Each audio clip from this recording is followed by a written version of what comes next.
And as the violence in Iraq intensifies, the world is watching not only for the fate of the country, but also global oil prices. The escalating tensions in Iraq come as Western countries hit their peak seasonal demand. Iraq has the world's fourth largest oil reserves, with exports reaching 2.5 million barrels per day in April. Our Connie Lee has more. The worsening crisis in Iraq is causing concerns in the international community about oil output and oil prices.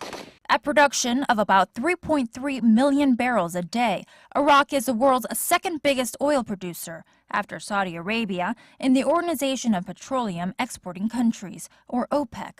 And according to the International Energy Agency, the country accounts for roughly 4% of global oil production.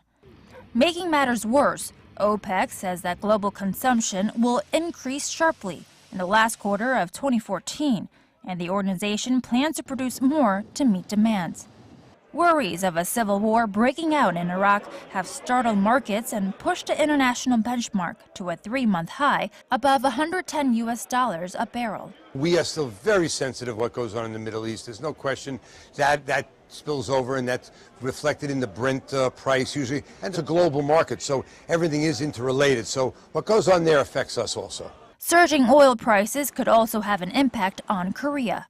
According to the Korea National Oil Corporation, Iraq is the nation's 5th largest oil supplier, making up nearly 8% of its imports. The 100 or so Korean companies operating in Iraq are watching the turn of events closely. An emergency meeting in Seoul on Sunday, attended by the Minister of Trade, Industry and Energy, and officials from state-run and private sector firms, concluded that Korean companies in Iraq have not yet been affected by the unrest. Connie Lee, Arirang News.